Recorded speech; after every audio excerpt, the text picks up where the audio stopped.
సంస్కృతి వినాశనానికి ఒక తెలివైన ఎత్తుకడ వేస్తున్నారు. అది పార్టీ కల్చర్. పెళ్ళయ్యాక మెళ్ళో తాళక్కర్లా, లేకపోతే కనుక విపరీతమైన స్వేచ్ఛ ఉండాలి. అది మొగుడు అనేటటువంటి వాడు భార్యకి బానిసలాగా ఉండాలి, లేదా భార్య భర్తకి బానిసలాగా ఉండాలి. అంతేగాని అసలు వివాహ జీవితంలో కలిసి ఉండటం, బాధ్యతగా ఉండటం అన్నటువంటి సిస్టాన్ని తీసి పక్కన పెట్టేస్తున్నారు. ఇది ఒక ఎత్తు.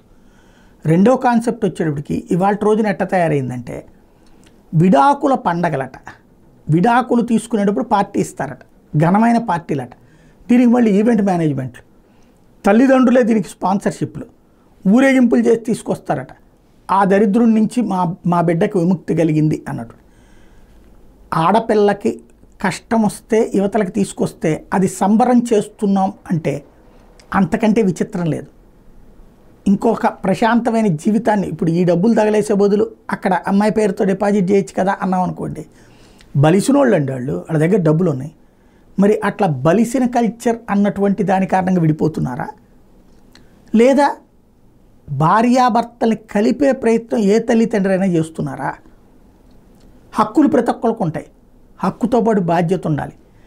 బాధ్యత లేనటువంటి హక్కుల పోరాటమే ఇప్పుడు సమాజానికి అతిపెద్ద శాపమైంది.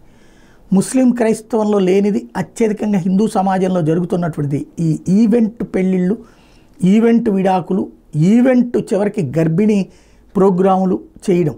వీటి ద్వారా డబ్బులు కోట్ల రూపాయలు సంపాదిస్తున్నారు కొంతమంది.